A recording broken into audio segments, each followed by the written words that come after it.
if you think that you have a problem, you do. Mm. If you've got to the point that where it's sitting in the back of your head and you're saying to yourself, what the hell am I doing? What am I doing? What am I doing? It's too late. Now, so what are you going to do about it? That's, to me, that's what happened.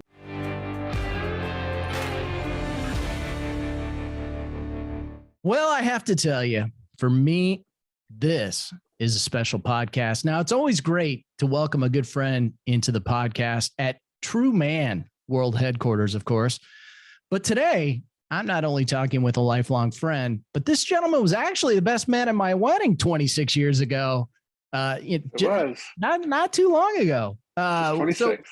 Yep. So when you've known each other as long as we have, you really see the peaks and valleys of somebody's life. And although we're going to talk about a valley today, and an important one at that, because the topic we're going to get into is something that I think can be helpful to a lot of people, and that is the topic of gambling. But listen, we're also going to talk about a comeback story and one of redemption that I think is critically important to hear, because like many comeback stories, you have to make a decision to change, and it takes a little help to get that done sometimes. So welcome to the podcast, my good friend, Dallas Buck. So I'm not going to give a bio today because I think the bio is part of the story, but I will say this. I hope you're listening to this podcast on your car radio that I hope you bought from my good friend at Nice. Bob Brown Buick Nice. GMC Nice. in Ankeny, Iowa. So how did I do there, Dallas? Yeah, Was that a good? That's actually perfect. You just hit it right on the head. That's well done. And that was totally unplanned and everything. So I like it. Yeah. Well, we like a little organic advertising. And if you'd like to join in the advertising ranks of the True Man podcast, we'd greatly appreciate it. Nice. So listen, we go back a long time. In fact, let's just get this out of the way, Dallas. All right. We got to do this. So we want to give a big shout out to Boone High class of 1988 back in Boone, Iowa. Go Toradors. Go Doors. Go Doors. All right. Coming up in 35 years. Next Easy year. Killer. I'm just saying. For some people that couldn't do the math, I wasn't, 35. Wow. Seems like yesterday. It's more than 20. Well, yeah. So listen, you're still in the area, but when you reflect back on our time growing up, because I reflect back on it and I'm like, wow, this is a pretty good time to grow up in a small town in the Midwest, actually. How do you think it helped you to develop into the man you are today? Oh, I think in our small town that we had is 12 to 13,000 people or whatever. Everybody knew everybody. It was very hard to get in trouble because if somebody saw me, we tried. I mean, but somebody saw me, then they saw you, and somebody saw our parents, and so we were always there. But we tried to behave as well as we could. I think the friends that we had all established and grew up with played a big part in our lives. Oh, for sure. I think the fact that like I said, a small town where everybody was pretty well kept up and kept informed of what was going on, kept us on the right track. So I give Boone a lot of credit for that. Yeah, it was a good time to grow up, and like we were talking about before the podcast. Thank God we didn't have the phones around and all that stuff to track us. Track us around. I couldn't imagine having them when we were 17 years old. I'm glad I didn't have them 15 years ago, but I couldn't imagine having them that long ago and everything we would have went through. Well, I apologize to my kids quite often. In all sincerity, that they got to grow up with those damn things. But the thing is, the most vivid camera out there is all of our imaginations in our head. Every single picture we have is there, and I can tell you the days, the times, the weeks, whenever we did whatever we did, and who was there, when we were doing it, how long it lasted, and so I'll never lose it. It's just not on film. Wow, dropping a truth bomb right off the top. Right? Like it. Do. No, it really is true. I mean, there are certain phone numbers I know to this day, and I'm not going to repeat them over the air, but I mean, because now you don't have to remember numbers. You just hit a button and boom, there it goes. Half the time, I don't even know what my wife's phone number is. So. If my wife was the one digit off of mine, I probably wouldn't have it. Yeah, right. Thank God for that. Thank God for that. Exactly. That's why my wife's birthday and our anniversary is in the same week, so I can at least get close. So there you go. There you go. That's how that worked out. So listen, let's get down to some serious topics here. So we do. So we're here for. No, so I was back in Iowa recently, and Dallas and I were talking. It had been a while. Been a while. I think COVID slows up travel, unfortunately. But we were talking about our lives. I had a real nice conversation, and this whole topic about gambling and something that you got caught up in came up, and we were talking about the podcast, and you said, and I appreciate it, that you'd like to tell this story, and I applaud you for doing that, because this is such a great opportunity to talk about a subject that I have not had a chance to talk about, and something that I think is really important, because it seems like it's out there and it's more prevalent than it ever has been. So jump in and tell us your story and how all this stuff kicked off, and I'll be quiet and let you go. Well, it's an interesting story, and at my, I don't know if I'm supposed to say my age, but at my age, I can look back and I can pinpoint a lot of stuff that I had growing up in my household and my immediate 52. Family. And 52. I am I'm the grandson of a pretty extreme alcoholic. I suppose technically by the letters of the definition, I probably was the son of an alcoholic. Probably some times or two where you could say I probably dabbled a little too much into some of that stuff that more than I should have, but we had fun, right? We already talked about that. Yeah. But I also knew what I didn't want to do, and what I didn't want to do was feel miserable and do that stuff. And so I purposely set out in my, early 20s, late 20s, early 30s to not be that guy. And it's part of life anymore.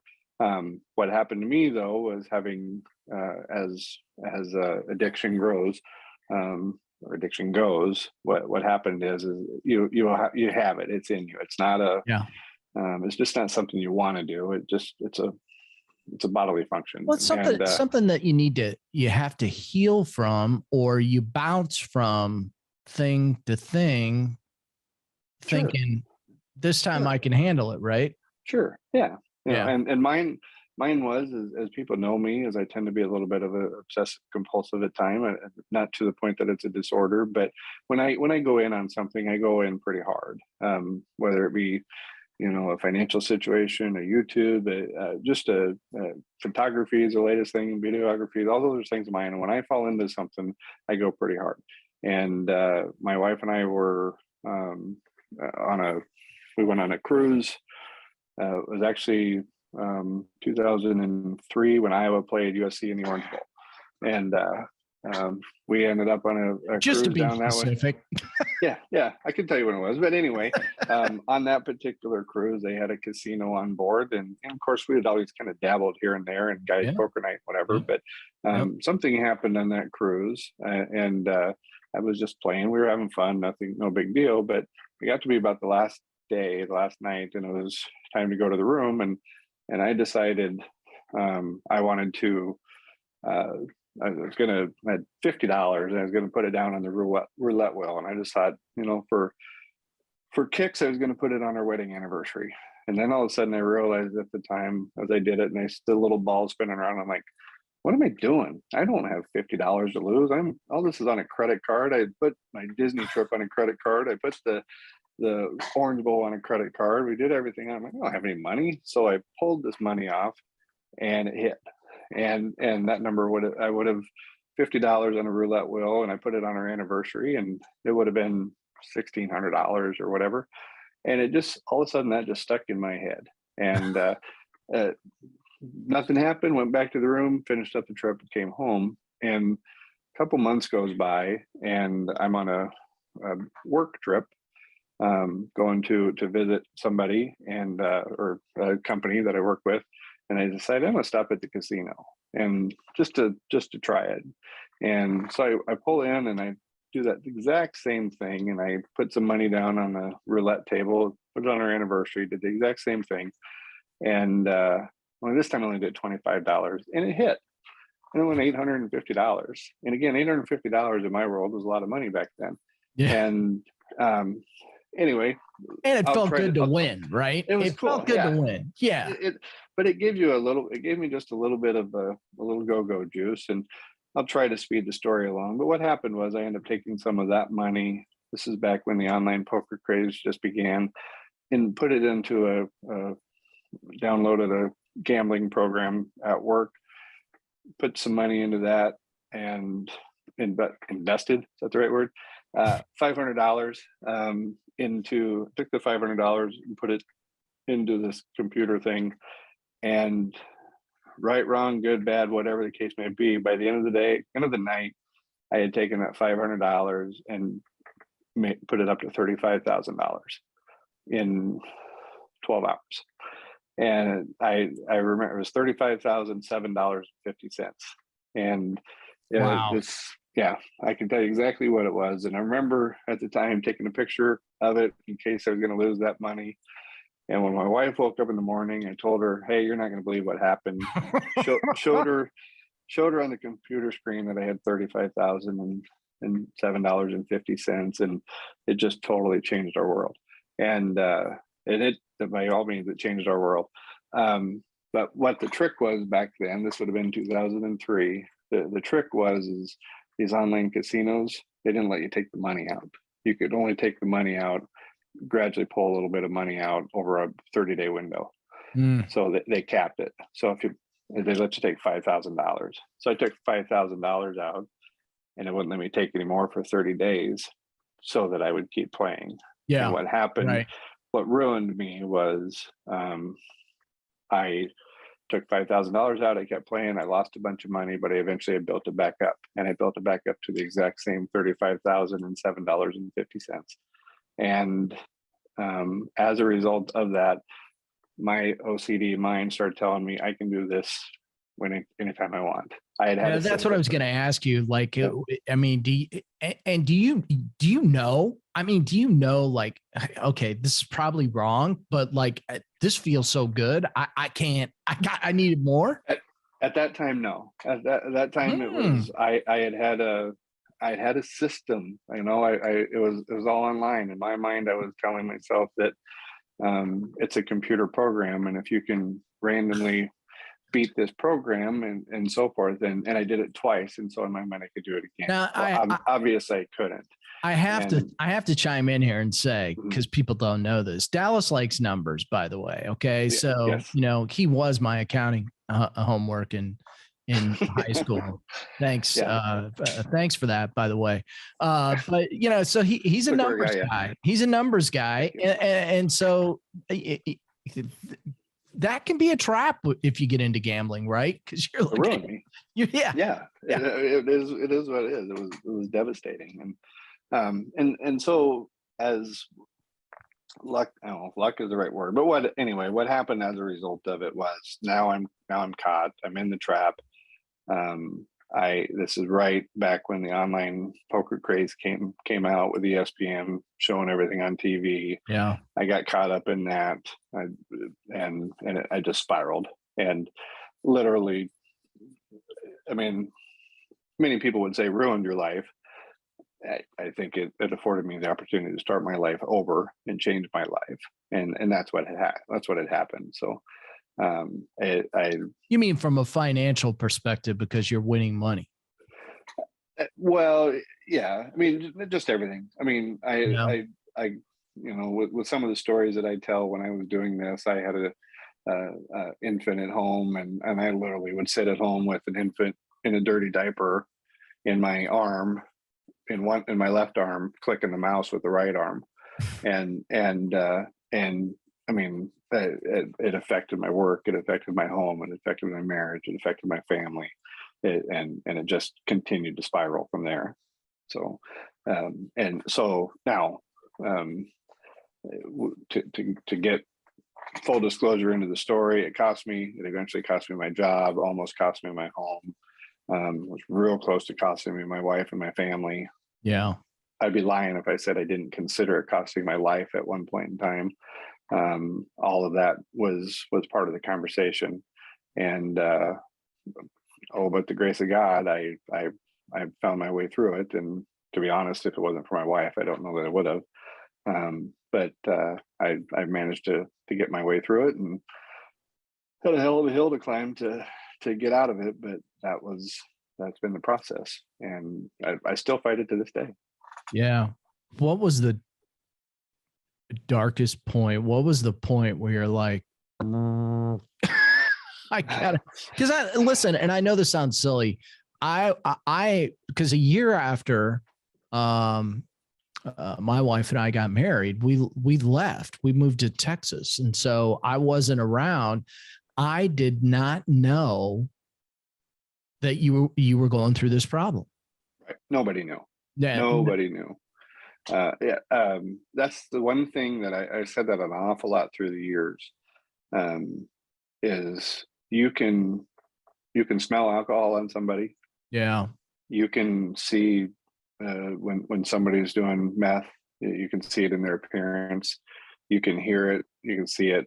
When it comes to gambling, nobody has a clue. It's just one big lie. I mean, the signs were there. You could look back on it after the fact and say, geez, the guy's on his computer all day long doing poker tournaments, and we would, hey, let's go to the casino this week and whatever. But you would never absolutely know. And I can't say if that's the case with everybody. I can say that was the case with me. It was a weird time though, because computers were really coming into play in early 2000s. And there was a lot of interesting programs out there at the time when this stuff was really starting to come out of the, online. Right. Yeah. I mean, so yeah, nobody would have known, but you asked the darkest time. So what, as so often happens, I ran out of money, I guess is the best way to put it.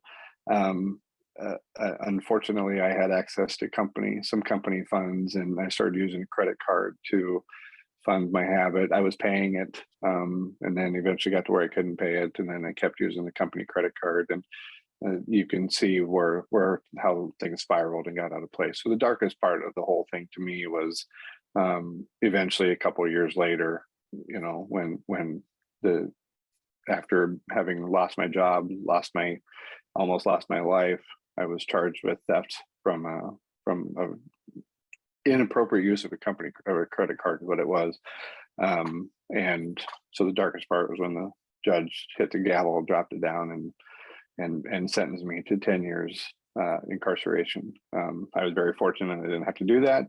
I was sentenced that was a wake-up call in the legal system, and I would never recommend this, but so it's called a shock sentence. Somebody out there was smarter than me and knew that they had to shock the hell out of me, and they did. Yeah.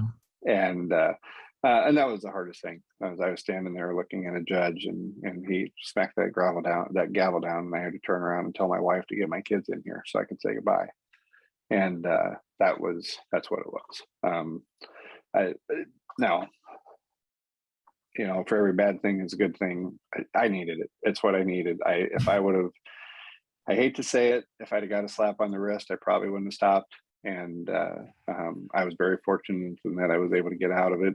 I was fortunate in that when I did get home, I had friends that I could lean on, and people that we went to school with that could help me out professionally, and was very, very by the grace of God type of a response. And now, that being said, and that was where this is the only time I pat myself on the back. I got my second chance. I got my get out of jail free card. I played it, and then from there I did what I needed to do to get on with my life. Well, yeah, rather than sit and wallow in everything for the last 20 years. I tell you what, I don't even know if I've told you this, but I do remember when all this went down. I remember, when you got caught, I remember you calling me and we talked about it. I remember your wife calling me at a certain point, and I just remember feeling completely helpless quite honestly, because I'm in Texas, you're up in Iowa at that point, and I just remember thinking to myself, what the hell just happened here? And you know, there's at that point, ship sailed. There's nothing you can do, and then it just becomes a matter of you rehabilitating yourself and making the decision that this sucks, you know. Right. Yeah, I mean, and that's that. There's a big part of that. I had the as you said, I was numbers, so I did corporate accounting for 15 years or whatever, and obviously you lose that stream and that career path, and so I had to start over. That's how I ended up eventually ended up in the car business, and well, let's talk about that, because there is redemption here. I mean, I was, I mean, but I had to. I wasn't quite the Kurt Warner level, but I mean, I was stocking myself at Hy-Vee there for a while, and I was hauling grain with a tractor, and I mean, none of that stuff was me. But then fortunately, I answered an ad to get in the car business, and you know, whatever, now 20 years later, whatever, here I am, you know. So yeah, but yeah, I had to do a lot of stuff I didn't like to do. That's for sure. Well, you know, sometimes I think that's part of God's plan is, you know, he wants you to, you got to work your way back up. You know, there's nothing easy, but you know, we had a pretty interesting conversation about how, you know, you get that second chance, and I mean, you're able to take full advantage of it. And it took a lot of people. And now we knew a lot of those people, but it took a lot of people saying, you know what, I'll give you a shot. I'll give you a shot. Talk about that and how that all kind of played out. Yeah, because it's worked out, right? Wasn't easy. No, it has. I mean, there again, we go back to our high school in a small town, and everybody knew everybody. And what had happened was I started doing some research on my own, and just I figured that sales was an approach for me to get into, and one thing led to another in the car business. And so then the local car dealer in town just happened to be somebody that we graduated high school with, and I just went out and visited with him one day and sat down and talked to him, and you know, he gave me the opportunity, and you know, I've always given him a little bit of credit, but I had to start over. I was, what was I, 30? I don't even remember how old I was. 30, 32, 33 We're getting old, man. Yeah, whatever it was, and I had to literally sit down, and I had to go back to school and take courses, and I started as a car salesman. I mean, I have probably people that will end up watching this podcast that I sold a vehicle to 20 years ago that have stuck with me. But it's everything. I mean, obviously the family connection is there, the friend connection there, but the people that gave me a shot, but then also the people that know me know that, okay, yeah, he messed up, but I also know him, and I'm going to give him a chance. And the key is I didn't mess up with that chance. That to me is probably more than, I mean, I'm eternally grateful for people that gave me the opportunity, but I could have not accepted it too. Yeah. So what did that feel like? You get that chance to get back on your feet, and you know, what did that feel like to get to that point where you're like, man, I can get back. This is going to be okay. I mean, it was very humbling. I mean, it was humbling. I mean, so I went through it all. I mean, I went through all the financial. Yeah. I mean, I had, you know, I had to pay back all the old stuff I did, right? And not to mention losing a job, and a well-paying job, and you know, my wife at the time was you know, an at-home mom, and she eventually got into, you know, the education field, became teacher, and so then she started working outside of the field, or outside of the home, and so she brought in a little bit. But again, we weren't doing much, but I just had to maximize every opportunity. If I've always been driven by numbers. I knew that I was in a field that I could control. If I wanted a raise, I just had to sell a car. That's really all I had to do. I couldn't go in and say, "Hey, boss, I would like another 25 cents an hour." I'd go sell a car. Get out of my office, go sell something. And so I had to, I had to beat the path. I did it all. I actually worked with your dad for a period of time back in the day, and I would call him up and tell him to go get this car for me. But it, yep. I mean, so my dad on a time while he was retired, he used to go pick up cars. Yeah, I call him all the time. Yeah, so it's just everything about it was just humbling. I don't have any more words than that. Yeah, it's just a humbling experience because I knew what I needed to do. I knew I was given an opportunity to do it, and I knew that I couldn't screw up again. For a period of 5 years. I had to visit I was on probation, and I had to visit a probation officer. It got to the point that I eventually I was meeting with every month, and then it became every quarter, and then it was every 6 months, and then it was once a year. And I just had to email him something, but it never left my mind. Everything I did was right there. And so I would never had that opportunity to lose sight of why I was in the position I was. So I had no other choice but to make the most out of it, and that's the route I went. And now I would be remiss if I didn't bring up your lovely wife, who we also graduated with. You see the connections here, people? Yeah. Okay. Yeah. Yes. Talk about that a little bit, because listen, anybody that's been married as long as we have, you're 25 now, we'll right? Be 25 next June. 25. Okay. Yep. So anybody that's been, At married, least that's what she tells me. Yeah, I know. Yeah. I got it. She's only been married half that. Okay. Right. Yeah. Right. So together 25, happily 12. So I can vouch for this. She's a saint for sure. Yes. Right. Yes. Lovely woman. Yes, she is. But let's be honest. Marriage is not easy. It's a challenge for all of us.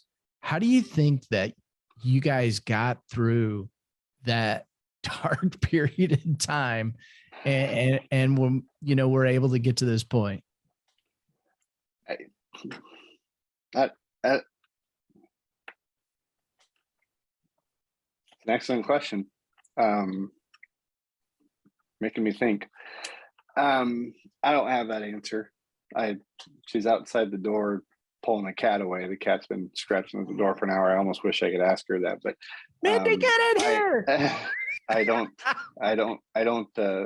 have that answer. It was she was eternally patient and tolerant of everything that happened, and she kept me on track. So I always pinpointed a situation that I really, she's looking at me now.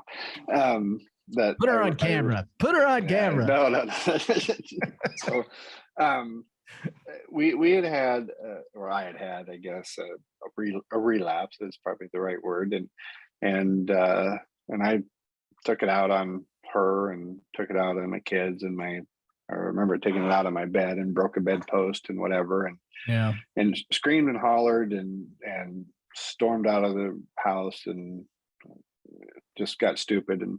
And I remember as I was driving to work at the time thinking that she may not be there when I get home. That was the one time I mean, for the most part, she was there. Everything. I mean, she was a trooper, but that was the time when I finally left, and I'm like, you might have did it this time, pal. But not only was she there when I came home, she came to my work, and she got me, and she pulled me out of my work. And this was out of the car business, but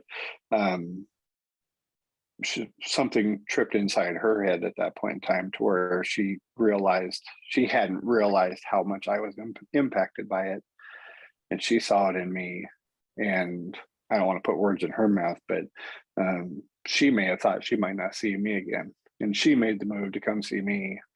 got me out of work, and we went down to my car and we talked and whatever. And really from that point on, we've been able to, we were able to talk, and that was the day, that was the trip inside my head to say, all right, you got her to go with you. At the time, I had a good job. I wasn't in the car business yet, but I realized she was going to stick by me. I told myself enough was enough, and so forth. But other than that, I give her all the credit. I don't. There's nothing I did. Oh, I give her all the credit too. Yeah. I don't. I mean, I have nothing more to say than that. It was something tripped in both of us, and I guess we realized it was worth fighting for. And yeah. And well, listen, I just want to say you may not think you've answered the question, but you did, because communication is the key to a good marriage. And, we've all said stupid things and gotten angry. And ultimately it comes back to knowing that love is going to prevail, and that you're going to have, that you have those intimate conversations, and you lick your wounds and get on with it, Right. So yeah, all of the above. You're 100% right. So and then that opened up a whole nother. I mean, once that dialogue was opened, and we could see, I personally, and this is me, and I don't know how much we'll get into it or not, but one of the things that, I mean, I did the Gamblers Anonymous and the treatment program, and I did all those things, and that wasn't really truly for me. I have some really good friends that have been 30 plus years through AA and whatever, and I respect it all, and I totally get it. I personally, with my mindset, I just couldn't go sit with a bunch of people for 3 hours a week and let them tell me gambling stories. To me, I had to get out of sight, out of mind. But what had happened in my life was, I could always pinpoint the day. I had told myself, this is stupid. I'll just, for anybody listening, this is stupid. But I told myself that if I was going to quit gambling, then I needed to quit on my own accord. I couldn't quit because the authorities told me I had to quit, or my wife told me I needed to quit, or whatever. So December 7th, 2004, I deposited $500 back into an online gambling poker site, and I started winning. I purposely played, and I could feel the adrenaline going and the juices going and everything like that, and I could tell which direction this was headed, and I started getting it. And so I told myself, okay, enough's enough. You need to lose. And so I purposely lost all the money, and I built it up to $2,200. And so I purposely lost $2,200. I just had to, because I knew if I cashed it out, I'd have kept playing.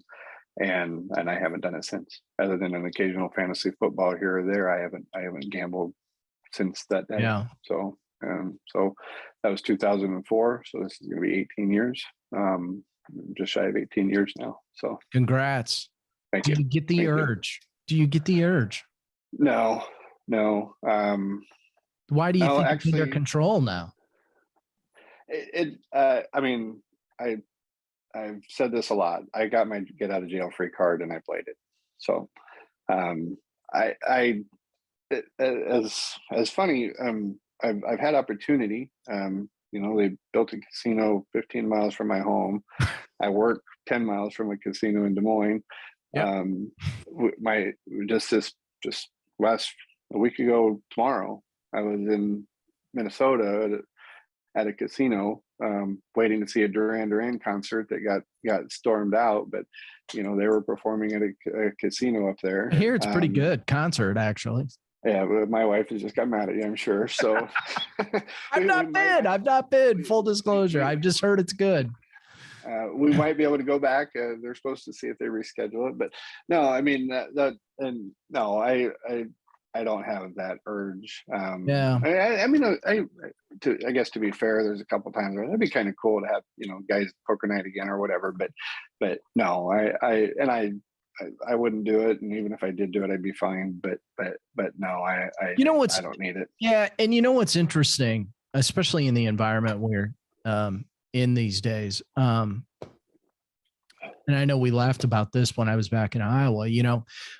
When I first got married 26 years ago, and my wife will tell you this, I woke up to ESPN, and ESPN was on when I went to bed. I mean, it was sports wall to wall, everything. Right. And now I never watch ESPN. I only watch ESPN for the games. I cannot watch the news because I just can't tolerate it, because everything's about the line. It's about what the spread is. Yeah. Everything's brought to you by a casino. Even if I go to a Braves game here in Atlanta, I mean, they've got, sponsorships from casinos. Even, in the stands, I think, they got all these basic gambling games that they play. Sure.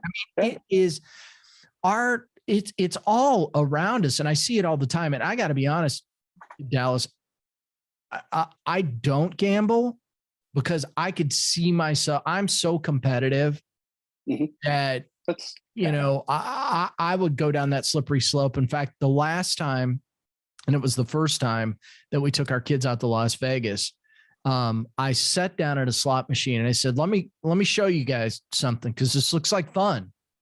And I took a $20 bill out, and 5 minutes later, I got up from the machine. Yeah. And I mean, it was literally like 5 minutes. I'm like, okay, who really wins here? And so I've pretty much intentionally stayed away from it for no other reason other than I'm just competitive. And I just know I would go down that slippery slope really easily. But I mean, considering what I just said and the fact that it's all around us, and that we've had this conversation, like, how do you not think about it? I mean, I know you said you got your get out of jail card, but I mean, it's all around us. It's not that you don't think about it, but I and this may not be the right analogy, but how does an alcoholic go into come and go? I mean, every time they're there, they're around it, right? Yeah. How does any type of person have? You just have to fight it. You just have to face it and deal with it. So, and some people do it and they're fine, and some people can't. But I mean, I hear it. My coworkers, they all have the app on their phone, and it's fall. It's fantasy football time now. So I mean, that is essentially gambling, right? So somebody asked me the other day or last week if I was going to do, and I used to do the fantasy football, and I always I don't know what the right word is, but I downplayed the gambling aspect of fantasy football because I said compared to what I was doing, that's not gambling. Trust me. That's I get it, but it's like saying I'll bet you lunch that the Cowboys win this game or whatever, right? And believe me, it was nothing. But even that, I really truly gave up. I gave that up a while back, and they asked me this year to get back into it. I'm like, I'm going to pass. And actually had two different people call me and want to get into it. And I have no qualms or hesitations or reservations about anybody doing it. But I see the phone app. I see the people that have done it. I've had people text me screenshots of their winnings and saying, hey, you just got this. And I got family members that visit the casino and show me the 3 cherries on the slot machine. But again, it's just one of those things that it's Kelly part of life. Stop that. God. it's just part of life now. And I mean, like I said, if I was in any of the other ones, I'd have to face those battles too. So I don't. I wish there was a way around it. Yeah. There just isn't, man. You can't walk 5 feet without. So do this. No. I really. I took my son and I went to. Sorry, but no, go ahead. My son and I went to the Twins Blue Jays game a couple weeks ago, and we're sitting out there, and they do the 50-50 raffle, and they're Yeah. For $20 you can get 20 tickets, and for $40 you get 100 tickets and whatever, and on and on. And I just looked around, and I thought that was insane, even though I was eating a $7 hot dog. But I just thought, that's just crazy that happens. But it's absolutely everywhere, and you just have to fight through it, and it's really about what you do with it, not and don't let it win. Dallas, if there's somebody listening to this podcast right now that feels like they might have a gambling issue, what words of encouragement would you give them to try to get out of that situation before they, go in a real dark hole, or they may already be in one? But what words of encouragement would you give them? Wow, you didn't tell me this is going to be hard like this. It's hard hitting, man. Well, I'm good. Yeah, you are. So no, I guess I would say this: if you think that you have a problem, you do. If you've got to the point that where it's sitting in the back of your head and you're saying to yourself, "What the hell am I doing? What am I doing? What am I doing?" It's too late now. So what are you going to do about it? To me, that's what happens. So again, is that the bets off number? Is that to talk to the HR person at work? Is that to talk to somebody? Post my email at the bottom of this thing and have somebody call me, or whatever. Whatever it is, somebody out there, I guarantee you two things: somebody else is doing it right along with you, and they're not telling you about it. You just got to figure out who it is, or somebody has already done it, and find out who it is, and get the help you need. I will say this: there's life after it. There is life after it. It's all about what you do with it, and you just have to find it. I was forced to find it. I wish I wouldn't have come to that, but it did. But like I said, share my contact information and then call me. I in 2004 is when I was doing the gambling treatment program. Again, I didn't do it very long, but one of the guys that I met through there, and probably wouldn't know him if he walked in the door right now, but just I met through him. He gave me his number, and I gave him mine, and I still have him in my phone. I haven't called him in 18 years, but I've often thought, do I call the guy and see what's going on? But you know what? I have his number. And then on top of that, then go the route of get a hold of you, get a hold of me, go to your pastor, go to your wife, go to your brother, go to your wife's brother, go to whatever, and just we're there. It's part of our life, and there's help to be had. I was very fortunate, and I had a relationship with a pastor that helped me, gave me some opportunities. Through my church, I had some people that gave me a shot professionally. So I just had to find who it was and where they're at. So that's all I would say. And then, like I said initially, if you think you have a problem, you do. So very, very good advice, my friend. Now listen, we got to wrap this up, but before we do, tell everybody what you're doing now. Because see, listen, if you do the right things, if you're honest, you're truthful, you work through it, good things can happen to you. Dallas, tell them where you, well, I already told everybody where you're at, because that was a free advertisement for Bob Brown Buick GMC in Ankeny, Iowa. Thank you. So yeah, you're welcome. Commission checks in the mail, I'm sure. I started in car sales at Pat Clemens in Boone, Iowa. I eventually worked through there. Obviously, with my finance experience and numbers experience, I kind of worked my way into the finance aspect of a car dealership. Now, financing a car dealership is different than financing at Ernst & Young, right? I I sold the products and did the paperwork and did the contracts and everything like that. But I eventually worked that up to more of a management position. I've ended up in a couple of different dealerships through the years, and 4 years ago, I was fortunate in that I had an opportunity to go to my current dealership, and and that scarlet letter that I wore for those previous 14 years. Every time I would change jobs, there's a couple of things. I had to notify the state of Iowa that I was changing jobs. I had to notify the Iowa Insurance Division that I was changing jobs. Then I had to notify my employer that I was changing jobs. Yeah. So at first, when I did that, I let everybody, I'd walk in and say, "Hey, before you hire me, there's something you should know." And then that finally went to, "Hey, now that you're going to hire me, there's something I want to tell you." And But again, time heals all that stuff.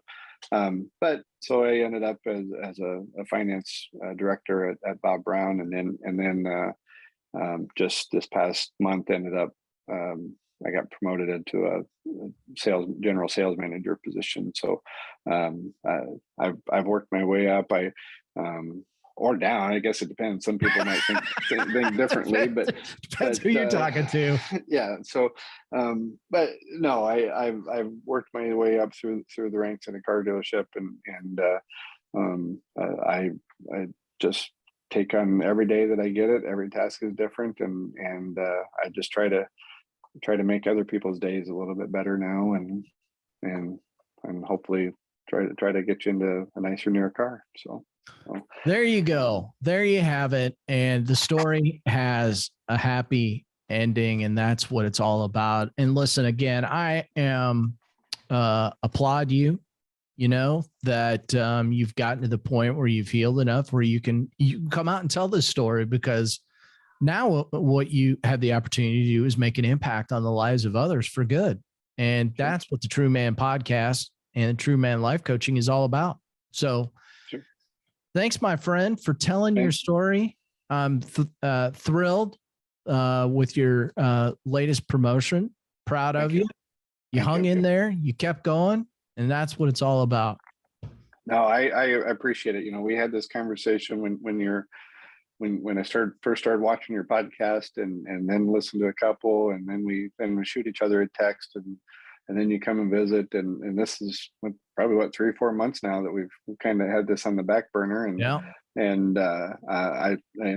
again, it's not something that I just glowingly open up and run out and tell people, "Hey, guess what happened to me?" But I do hope that's too strong of a word, but I know that there's somebody out there that's listening to this that maybe they might just want to pick up their phone and call. I'm going to do this. I want you. I don't know if you can do graphics or if you want me just to say it, but I want to give my email. Say it. I'll put your information in the show notes as well. If you want to give your information.